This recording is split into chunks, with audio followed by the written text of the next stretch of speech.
Eu estou fazendo essa aula, gravando essa aula, para explicar para vocês sobre os problemas da norma culta, da língua portuguesa. Vocês se lembram que eu enviei os exercícios, enviei os slides e alguns exercícios para vocês? Então hoje resolvi fazer essa gravação para explicar. Vou compartilhar os slides, tá? Só um instantinho.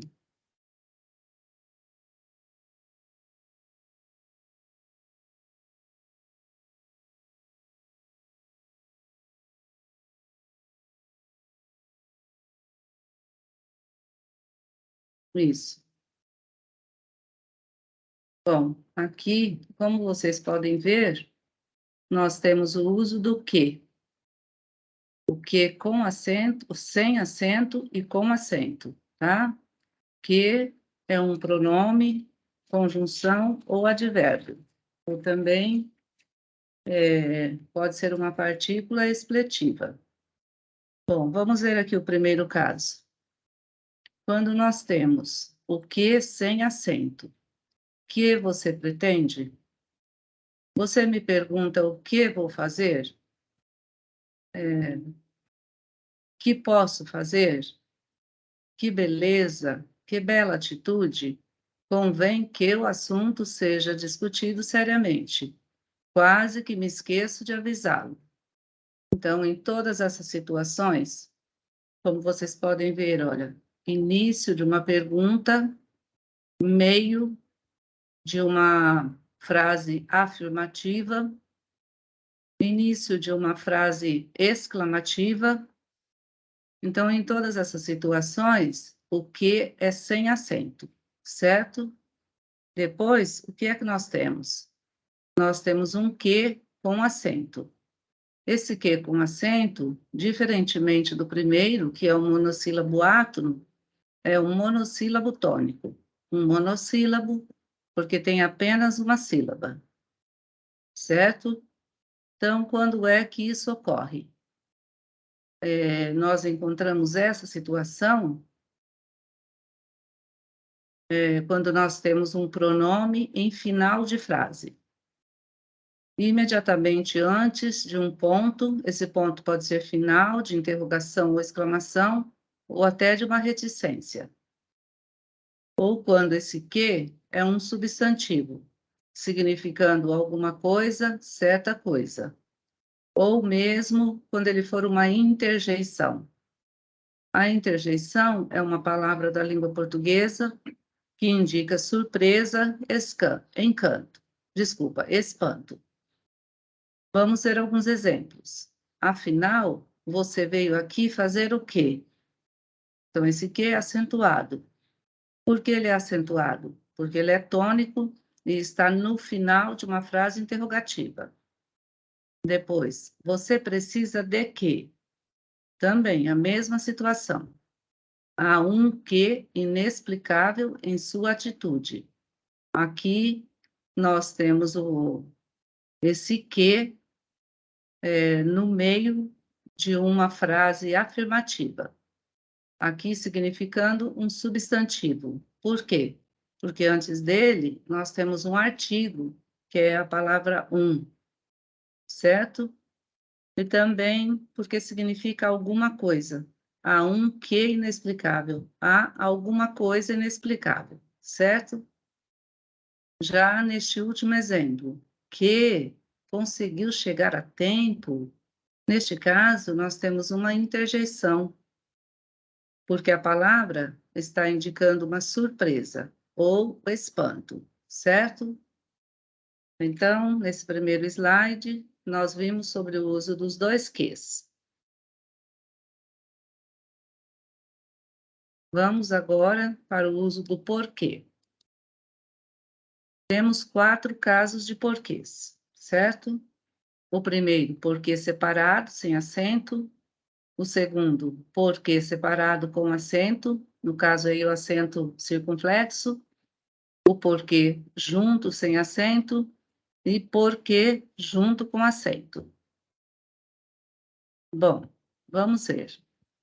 Neste primeiro caso, do porquê separado e sem acento, quando é que nós usamos? Nós usamos quando ele for equivalente à expressão por qual razão e por qual motivo, certo? Então, aqui, por exemplo, por que você agiu daquela maneira? Dá para substituir, olha, por qual razão, por qual motivo, tá? E também porque ele está no início de uma frase interrogativa. Depois, outra situação. Agora aqui a frase não é interrogativa, é uma frase afirmativa. Não se sabe por que tomaram tal decisão. Não se sabe por qual razão, por qual motivo tomaram, alguém, né, tomou uma determinada decisão. Não é fácil saber por que a situação persiste em não melhorar. Aqui, no caso, por quê, é por qual motivo e por qual razão também. Então, vocês devem sempre substituir, no caso aqui, esse porquê, né, a expressão, pelo seu significado, que assim fica mais fácil de entender. Outra oração. Leia a matéria intitulada Por que os corruptos não vão para a cadeia? É impressionante. Então, aqui mais um caso do porquê separado, também significando por qual razão, por qual motivo, certo? Vamos ver um pouquinho mais para frente um outro caso do porquê separado. Depois eu volto naquele outro caso.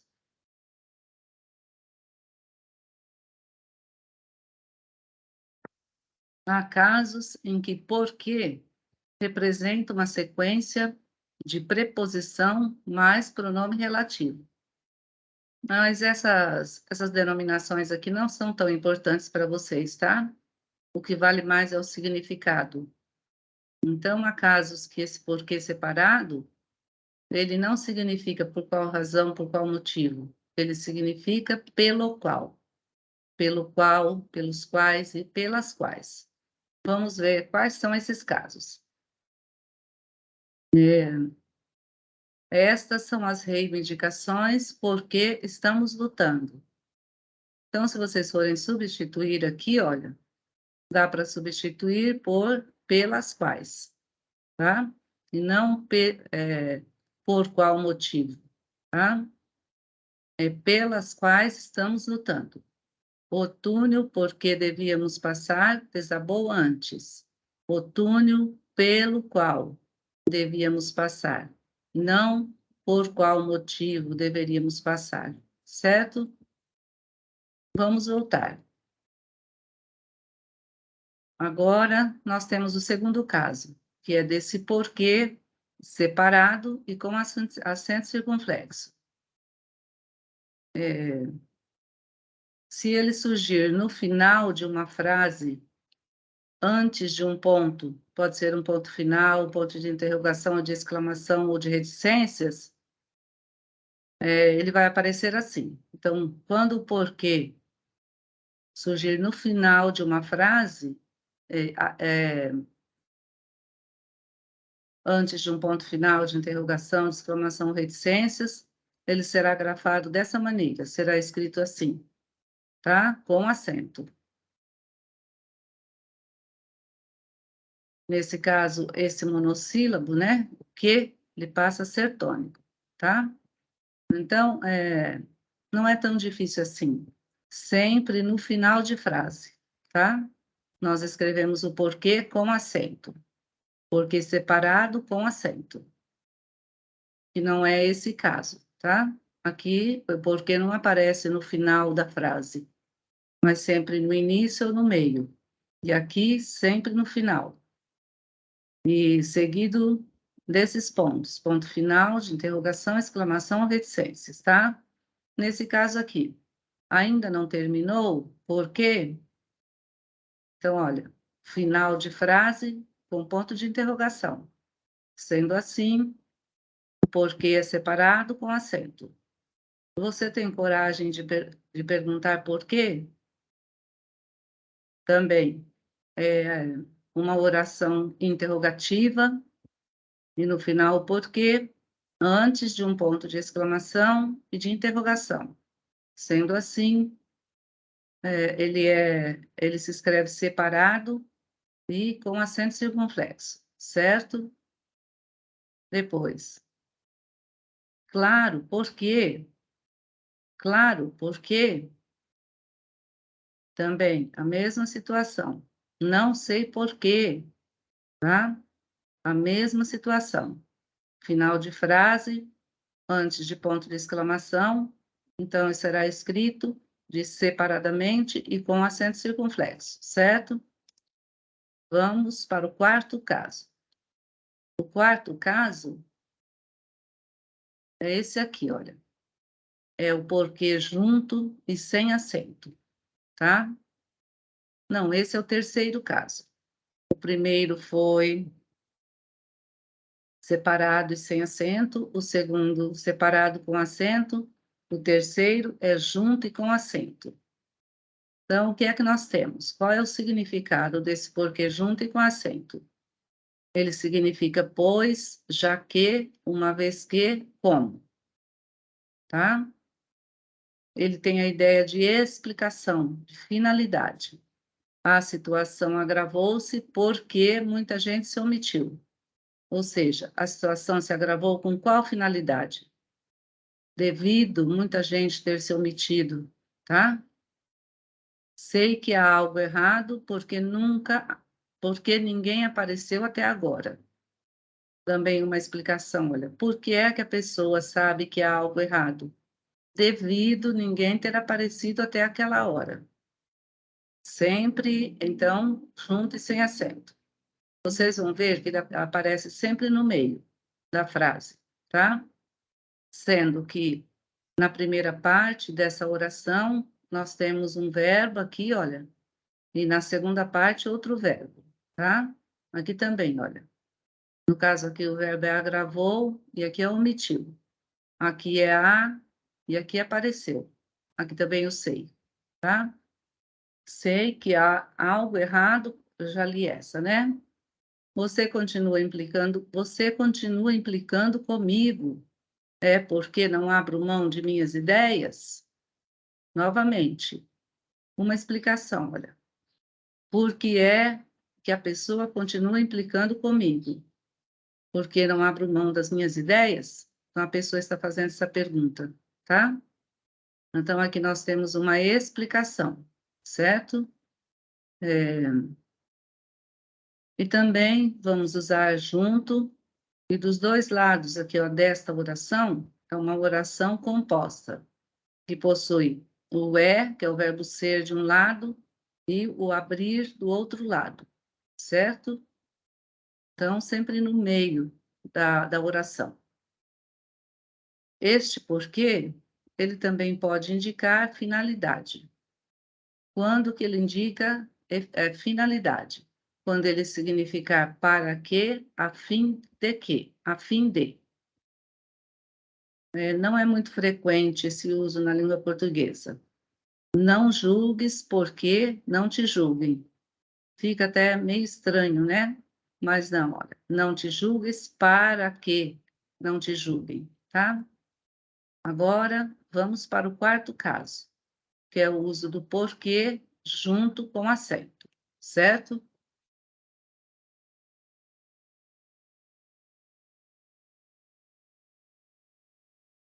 Neste caso, o porquê vai significar causa, razão, motivo. E também é chamado de substantivo, tá? Ele aparece em companhia, né, ou acompanhado de um artigo, tá? O que é artigo? O, a, uma, os, as e uns e umas. As palavras o, a e os, as são chamadas de artigo definido, porque realmente elas definem, elas apontam o menino, não é qualquer menino, tá? Enquanto que as palavras um e uma, ou uns e umas, são chamadas de artigos indefinidos, porque passa uma ideia de indefinição. Quando eu digo um menino, eu não estou dizendo qual é esse menino, tá? Pode ser qualquer menino, tá? Então, vamos ver. Dê-me ao menos um porquê para a sua atitude. Então, o que é que nós temos aqui? Dê-me ao menos uma causa, uma razão, um motivo para a sua atitude. Aqui, ó, ao lado do porquê, nós temos a palavra um, que é um artigo indefinido. No segundo exemplo, não é fácil encontrar o porquê de toda essa confusão. Novamente, olha, não é fácil encontrar uma razão, um motivo de toda essa confusão, tá? Antes desse porquê, nós temos a palavrinha o, que é um artigo definido, certo? Creio que os verdadeiros porquês, mais uma vez, não vieram à luz. Então, aqui nós temos, creio que as verdadeiras razões, as verdadeiras causas, mais uma vez, não vieram à luz. E antes do porquê, no caso aqui são os porquês, um pouquinho antes aqui, olha, o que é que nós temos? Os, certo? Que é um artigo definido no plural. Vamos em frente. Agora, vamos para essas duas palavras, que também geralmente causam muita confusão. Mas e mais. O que é que significa mas? Mas nós chamamos de conjunção adversativa, conjunção adversativa, que significa porém, contudo, entretanto. Ela passa uma ideia de oposição, de adversidade, certo? Vamos aos exemplos. Tentou, mas não conseguiu. Então, olha, uma vez que a pessoa tentou, o que é que se esperava? Que ela conseguisse, mas não conseguiu. Então, aí é que a gente vê a oposição, tá? Conseguisse e não conseguiu. O país parece ser viável, mas não consegue sair do subdesenvolvimento. Novamente, e mais uma dica para vocês. Vai aparecer sempre antes de uma vírgula. Aliás, sempre depois de uma vírgula, tá? Como vocês podem ver nesses dois exemplos. Mesma situação. O país parece ser viável, mas não consegue sair do subdesenvolvimento. Então, se ele é viável, se espera que ele deveria sair do subdesenvolvimento, passaria a ser desenvolvido. Porém, contudo, entretanto, isso não acontece, tá? Agora falando sobre o pronome mais, pronome ou advérbio de intensidade mais. Mais passa a ideia de soma, de adição, e se opõe à palavra menos, certo? Exemplos. Ele foi quem mais tentou, ainda assim não conseguiu. Então, olha, ele foi de todos os que estavam num determinado lugar, ele foi o que mais tentou, tá? Ele se sobressaiu aos demais. É um dos países mais miseráveis do planeta, tá? Então, no planeta existem vários países, mas esse país, que nós não sabemos qual é, ele é um dos mais miseráveis do planeta. Ele, ele se sobressai entre os demais, certo? Vamos agora para o uso de mal com L e mal com U. Mal com L é chamado de advérbio, substantivo ou conjunção. Como advérbio, ele tem o significado de irregularmente, erradamente, de forma inconveniente ou desagradável, e se opõe à palavra bem. Então, mal e bem. Vamos aos exemplos. Era previsível que ele se comportaria mal. Fazendo a substituição ali com os significados, era previsível que ele se comportaria erradamente, de forma inconveniente, certo? Era evidente que ele estava mal intencionado. porque suas opiniões haviam repercutido mal na reunião anterior. Então, olha, era evidente que ele estava mal intencionado, ou seja, que ele tinha uma intenção irregular, tá? E por que isso? Porque suas opiniões haviam repercutido erradamente na reunião anterior. Sempre é importante que vocês façam essa substituição, para que vocês entendam. A seleção brasileira jogou mal, mas conseguiu vencer a partida. Quer dizer, ela não fez tudo certo, como deveria ser feito. Alguma coisa ou algumas coisas foram feitas erradamente, certo? Também uma outra forma é vocês fazerem a oposição com a palavra bem. Porque, por exemplo, se vocês pegarem mal com o, qual é o antônimo que a gente chama, o oposto de mal com o? Não é bem, é bom, certo? Então fica mal com L e bem, e mal com U e bom, tá? Agora vamos ver mais um caso de mal com L. Ele pode significar um substantivo dentro da gramática, pode receber esse nome de substantivo, que isso também não é o mais importante para vocês. O mais importante é vocês entenderem o sentido da palavra, tá? Neste caso, ele vai significar doença ou moléstia. E, em alguns casos, significa aquilo que é prejudicial ou nocivo. Vamos aos exemplos. A febre amarela é um mal, ou seja, uma doença de que já nos havíamos livrado e que, devido ao descaso, voltou a atormentar as populações pobres.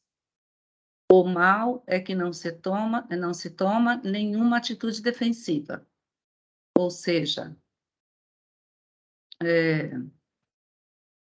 a doença é que não se toma, ou seja, o que é ruim, né? O que é prejudicial é que não se toma nenhuma atitude definitiva, tá? Então, o aspecto ruim é que não se faz isso, aí no caso, tomar alguma atitude para resolver o problema, tá? Então, até aqui nós vimos os casos de mal com L. Vamos agora aos casos de mal com U.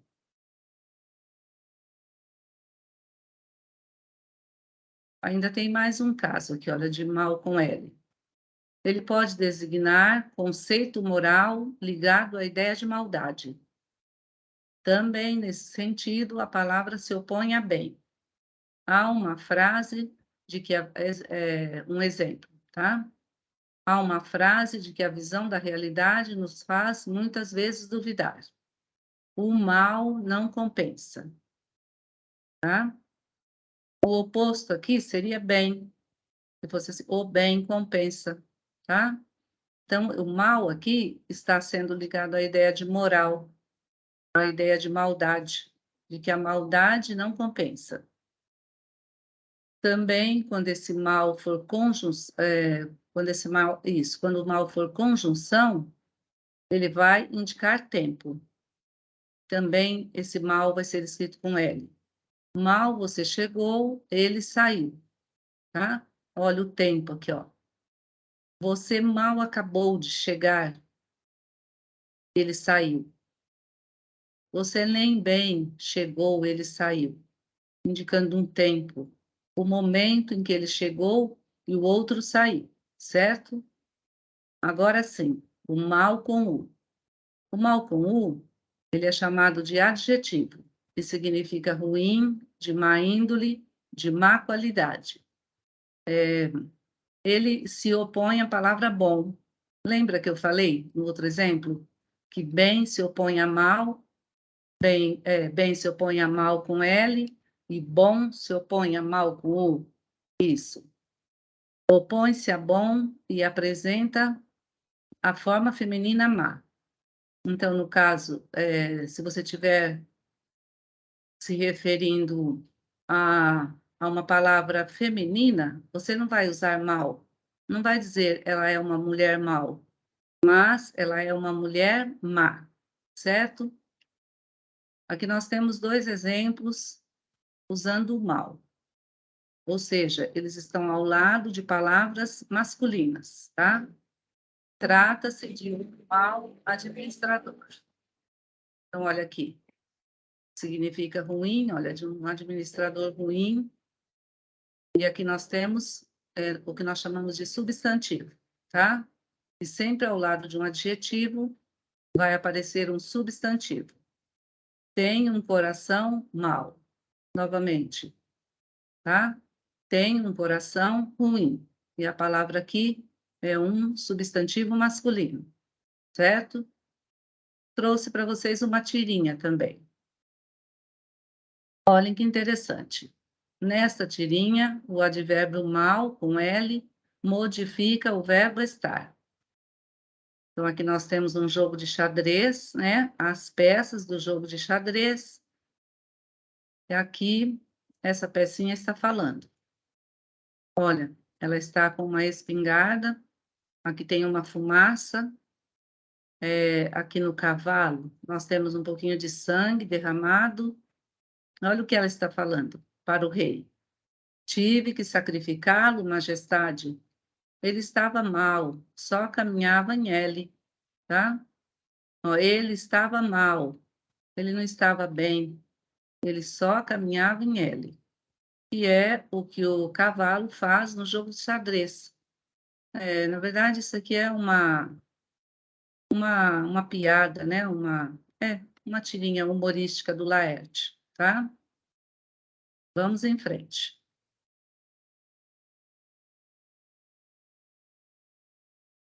Agora, vamos passar para as seguintes palavras: onde e aonde, tá?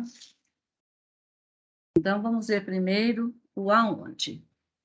O aonde, ele significa ideia de movimento ou aproximação. Então, quando é que nós vamos usar aonde?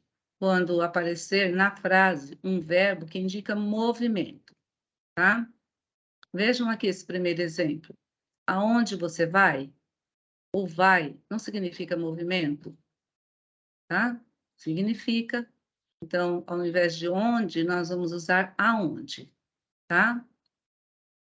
Essa palavra também opõe-se a donde, que não é quase usado, que significa afastamento. Vamos ver. Aonde querem chegar com essas atitudes? Aqui o verbo que indica movimento é o verbo chegar, tá? Aonde devo dirigir-me para obter esclarecimentos? Aqui o verbo em movimento, que dá a ideia de movimento ou aproximação, é o verbo dirigir. Não sei aonde ir.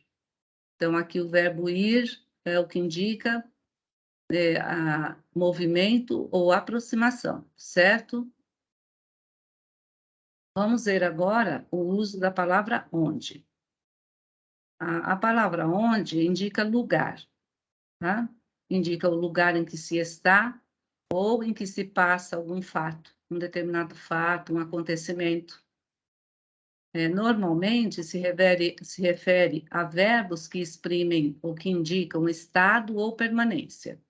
Então, diferentemente do aonde, que indica a ideia de movimento ou aproximação, no caso do onde, estará ao lado de verbos que indicam estado ou permanência, tá? Então, vamos ver o exemplo. Onde você está? Aqui nós temos o verbo estar. Esse verbo estar indica estado, tá?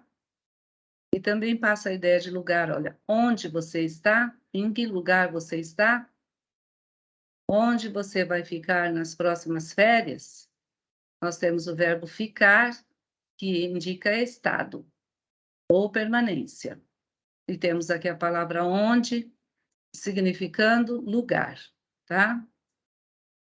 Discrimine os locais onde as tropas permanecem estacionadas. Temos aqui a palavra onde, olha, discrimine os locais onde. Então, por locais onde, já se entende que está falando de lugar, tá? Depois, o que é que nós temos aqui? O verbo permanecer, que é um verbo que exprime estado ou permanência. Não sei onde começar a procurar. Novamente, olha, não sei onde, não sei em que lugar começar a procurar, tá? Depois, o que é que a gente tem aqui? Bom, isso aqui nós podemos pular, certo? Então, não sei se ficou totalmente claro. O aonde é usado com verbos de movimento e o onde é usado com verbos de estado e permanência, certo? Vamos em frente.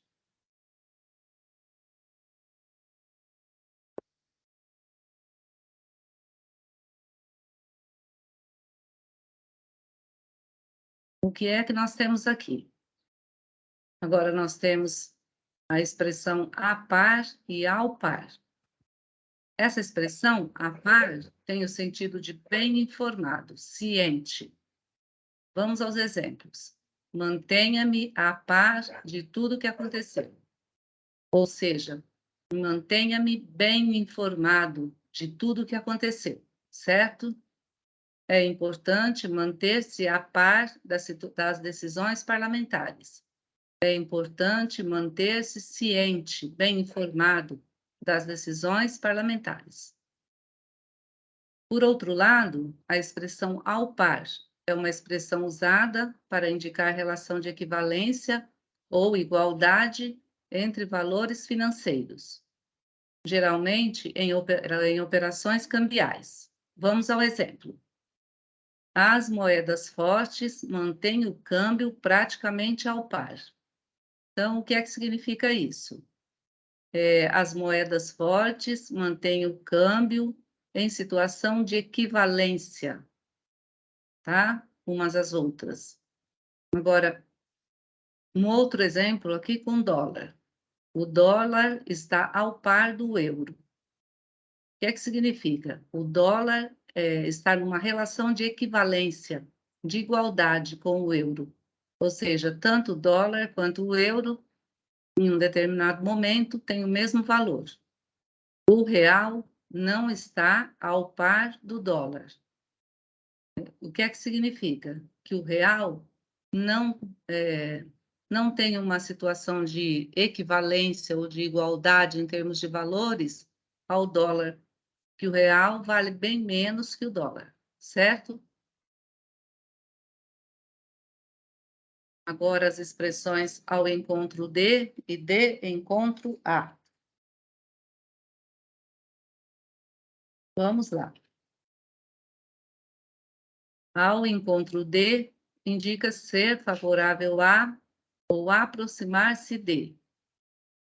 Vamos ver os exemplos. Ainda bem que sua opinião vem ao encontro da minha. Então, olha, a opinião é parecida com a dele, tá? Vai ao encontro, se aproxima da dele. Poderemos, assim, unir nossas reivindicações. Outro exemplo. Quando a viu, foi rapidamente ao seu encontro e a abraçou afetuosamente. Ou seja, quando a viu, aproximou-se dele e a abraçou afetuosamente, certo? Então, ao encontro de significa aproximar-se. Agora, um exemplo, agora a explicação da expressão de encontro a. Essa expressão, ela pode indicar oposição, choque ou colisão. Vamos aos exemplos. Como você queria que eu o ajudasse se suas opiniões sempre vieram de encontro às minhas? Nós pertencemos a mundos diferentes. Então, o que é que significa que esse de encontro às minhas? Significa que as opiniões se chocam, tá? Que as opiniões são diferentes. Outro exemplo, o caminhão foi de encontro ao muro. Ninguém se machucou, mas os prejuízos foram grandes. Então, o que é que significa isso? Que o caminhão se chocou com um muro, certo? Então, retomando, ao encontro de significa a aproximação, mas não no sentido de choque, tá? No sentido de, de ser favorável, de possuir as mesmas ideias, de aproximar-se. Já de encontro é no sentido de choque. Pode ser também em relação ao chão. Por exemplo, a pessoa se jogou, foi de encontro ao chão. Então, ela caiu, ela bateu no chão, certo? Vamos para outra expressão.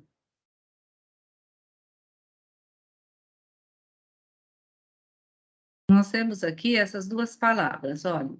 A sem H e sem acento, e A com H e com acento, indicando tempo.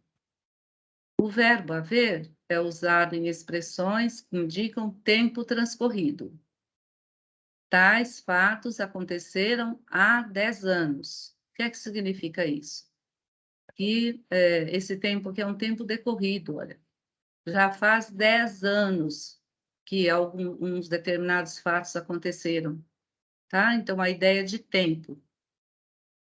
Sempre que vocês tiverem que indicar tempo decorrido, vocês vão usar esse A com H e com acento, tá? Não existe na língua portuguesa o A com H sem acento, certo?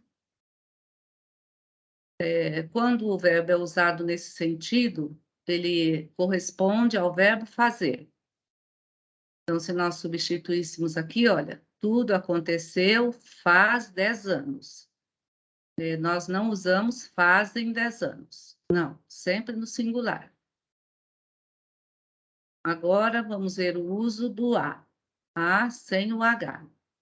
A preposição a surge em expressões em que a substituição pelo verbo fazer é impossível. Então, vamos ver. O lançamento do satélite ocorrerá daqui a 2 semanas. Aqui nós temos o quê? Uma ideia de futuro. Olha, o lançamento do satélite, primeiro, ocorrerá, o verbo está no futuro, ocorrerá daqui a 2 semanas, né? Então, ela não aconteceu ainda. Ou seja, ele não aconteceu, ainda vai acontecer o lançamento do satélite. Me parece que falei foguete, mas é do satélite, certo? Então, ainda vai ocorrer daqui a 2 semanas. Partiriam dali a 2 horas. Então, olha, partiriam também passa a ideia de futuro, de tempo futuro. Então, partiriam dali a 2 horas, tá? Então, estavam faltando ainda 2 horas para que eles partissem, tá? Então, o que é que a gente tem aqui? Retomando. Nós temos o uso do A com H e com acento, para frases que indicam passado. E o uso do A apenas, sem acento, para frases que indicam futuro, certo? Vamos ao exemplo dessa tirinha. Sargento, quero ter uma conversa de homem para homem com você. Aí o sargento diz, tá. E faz o quê? Vira as costas e diz, daqui a uns anos a gente se fala, tá? Olha a cara desta pessoa que falou com ele, né? Que deve ser alguém superior a ele, tá? O que ele quis dizer aqui, olha, daqui a uns anos, então bem mais para frente, a gente se fala, tá? Na verdade, ele não queria falar, né, com seu superior, certo? Vamos em frente.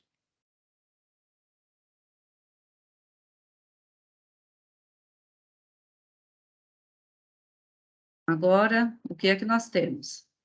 O uso dessas duas expressões, acerca de e acerca de, com H e com acento.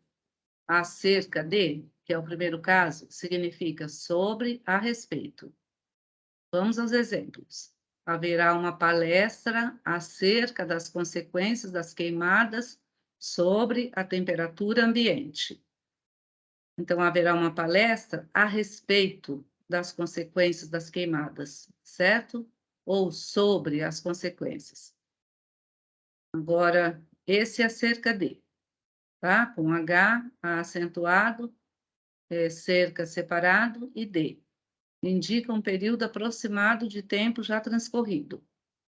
Exemplo, os primeiros colonizadores surgiram há cerca de 500 anos. Olha a ideia de tempo aqui, olha, tempo transcorrido, tá? Da mesma forma que o A com H, que foi usado anteriormente, também não indicava tempo decorrido, um passado. Então, os primeiros colonizadores surgiram há muito tempo atrás, é como se fosse atrás, há cerca de 500 anos, ideia de passado, certo? Essa expressão, acerca de, também pode ser utilizada em outras frases, como estas. Há cerca de 2 milhões de desempregados no país. Aqui não equivalendo a tempo, tá? Mas também pode ser usada com esse sentido. Neste caso, acerca de vai significar o quê? Que existem aproximadamente. Olha, há cerca de 2 milhões de desempregados no país, existem aproximadamente 2 milhões de desempregados no país, certo? Vamos para mais este caso.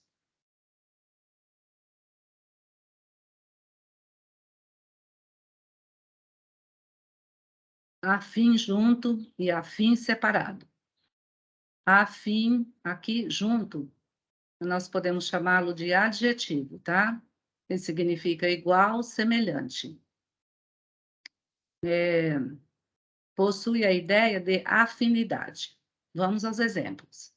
Tiveram comportamentos afins durante os trabalhos de discussão, ou seja, tiveram comportamentos semelhantes, tá? Esse afins, ó, afim, não tem aqui, ó, essa primeira parte que nós chamamos de radical, igual à palavra afinidade, tá? Então, tiveram comportamentos afins, comportamentos iguais, comportamentos semelhantes. Depois, são espíritos afins. Também são espíritos iguais, são espíritos semelhantes, certo? Vamos ver agora afim separado. Surge na locução a fim de, que significa para, e indica a ideia de finalidade. Tentou mostrar-se capaz de inúmeras tarefas a fim de nos enganar, ou seja, com a finalidade de nos enganar, para nos enganar, certo? Então, vamos retomar esse aqui. Afim junto, significa igual, semelhante, tá? E afim separado, significa para. A fim de, né? Significa para.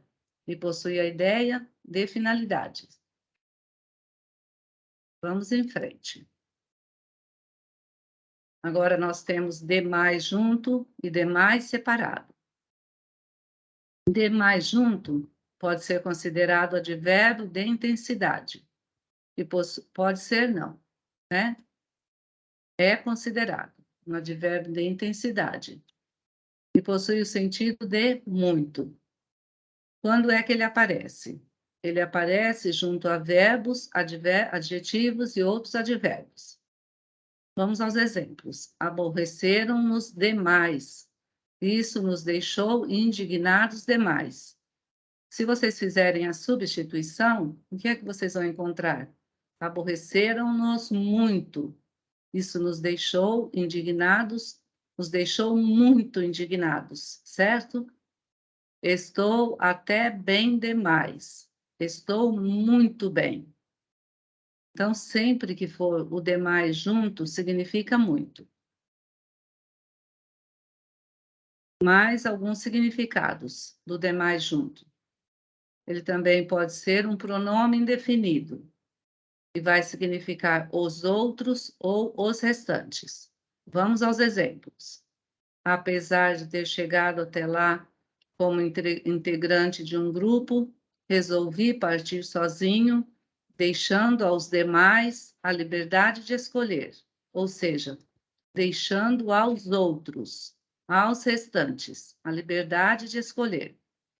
Fiquei sabendo posteriormente que os demais, ou seja, que os outros membros da comissão também acabaram abandonando os projetos, certo? Então, o que é que nós temos aqui? Esse demais significando muito, significando os outros e os restantes.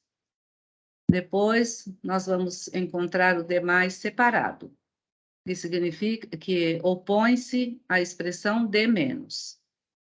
Vamos ver o significado. Não vejo nada demais em sua atitude, tá? Como se fosse assim, não vejo nada que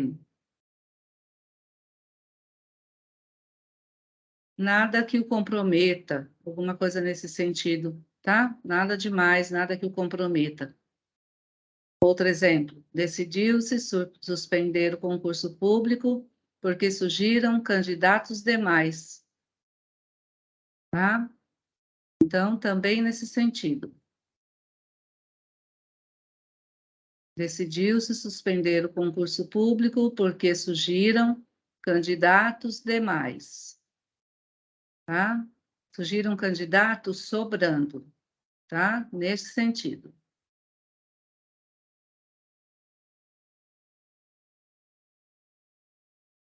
Vamos agora para os últimos casos.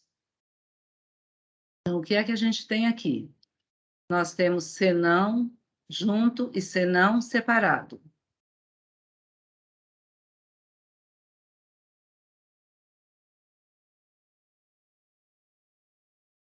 Senão junto equivale a caso contrário ou a não ser. Vamos aos exemplos. É bom que ele chegue a tempo, senão não haverá como ajudá-lo. Ou seja, caso contrário, não haverá, ou seja, não terá, nem não se terá como ajudá-lo. Não fazia coisa alguma senão criticar. Não fazia coisa alguma a não ser criticar. Esse senão separado, ele aparece em orações condicionais, ou seja, em orações que indicam uma condição, tá? E equivalem ao sentido de caso não. Se não houver seriedade, o país não sairá da situação melancólica em que se encontra. Dá para ser substituído por caso não haja, olha aqui, ó, equivale a caso não. Caso não haja seriedade, o país não sairá da situação melancólica em que se encontra. Também aqui nós temos uma oração condicional. Existe uma condição para o país sair dessa situação em que se encontra. Qual é a condição? Que tudo seja tratado com mais seriedade, tá? Caso contrário, o país não sairá. Vamos ao último caso agora. Na medida em que e à medida que. Na medida em que exprime relação de causa e equivale a porque, já que ou uma vez que. Vamos aos exemplos. O país não alcançou índices de desenvolvimento humano satisfatórios na medida em que não investiu adequadamente em saúde e educação. Então, por que é que o país não alcançou esses índices? Por que não investiu, tá? Dá para substituir a expressão na medida em que pela expressão por quê. Mais um exemplo. Na medida em que os projetos foram abandonados, a população carente ficou entregue à própria sorte.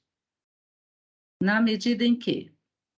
Então, uma vez que os projetos foram abandonados, a população carente ficou entregue à própria sorte. Nós podemos também inverter aqui, olha. A população carente ficou entregue à própria sorte porque os projetos foram abandonados, certo? Vamos ao último caso, que é o caso de à medida que. Essa expressão indica proporção, desenvolvimento simultâneo e gradual, e equivale à proporção que. Vamos aos exemplos. Os verdadeiros motivos da renúncia foram ficando claros à medida que as investigações iam obtendo resultados. Então, os verdadeiros motivos da renúncia foram ficando claros à proporção que, tá? Equivale à medida que a ansiedade aumentava à medida que o prazo fixado ia chegando ao fim, à proporção que o prazo fixado fosse chegando ao fim, certo? Depois nós temos os exercícios, mas vou gravar uma outra aula só para corrigir os exercícios, certo?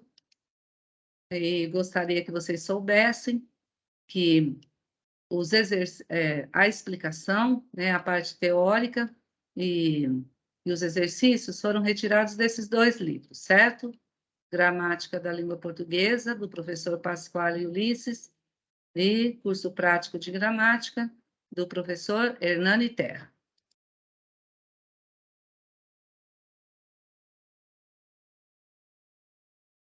Bom, sendo assim, eu finalizei a explicação para vocês dos problemas da norma culta.